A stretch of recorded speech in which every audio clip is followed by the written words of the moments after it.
नमस्तेस्तु भगवन् विश्वेश्वराय महादेवाय त्र्यम्बकाय त्रिपुरान्तकाय त्रिकाग्निकालाय कालाग्निरुद्राय नीलकण्ठाय मृत्युञ्जयाय नमस्तेस्तु भगवन् विश्वेश्वराय महादेवाय त्र्यम्बकाय त्रिपुरान्तकाय महाकुंभ की महाकुंभ की परिवार की नमस्तेस्तु भगवन् विश्वेश्वराय महादेवाय এতজন যাত্রীকে নিয়ে এই মহাকুম্ভের যে মিলন, সেই মিলন সম্পর্কে আপনি যদি কিছু বলেন।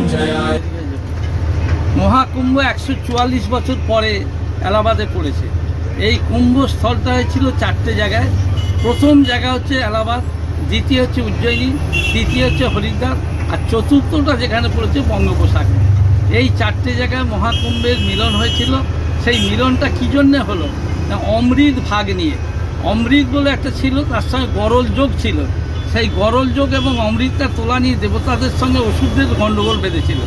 তখন ভগবান বিষ্ণু ঠিক করলো যে দেবতা এবং অসুরকে মিলিয়ে ওই গরলটাকে প্রথম তুলে অসুর বংশ ধ্বংস করতে হবে, আর অমৃতটা দেবতারা পান করবে দীর্ঘায়ু হওয়ার জন্য। এমন সময় হলো কি না, গরলটা প্রথম উঠল, তারপরে অমৃত উঠল। অমৃতটা যখন হলো, গরলটা ওঠার পর ভগবান বিষ্ণু অর্থাৎ দেবতারা ধরলেন, আর অমৃতকে অসুররা নিয়ে পালিয়ে যাচ্ছিলেন। তখন চন্দ্রদেব জানতে পারলো যে অসুররা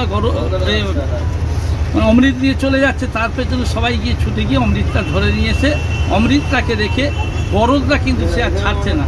সেই সময় দেবাদিদেব মহাদেব এসে বললেন যে গরলটা আমি পান করে মুক্তি করে দেবো। সেই মুক্তিটার সময় লেগেছিল 12 দিন হতে। এবার ভগবান শিবের হচ্ছে 12 বছরে একদিন হয়। সেই 12 বছর একদিনকে যোগ করলে 12 12 144।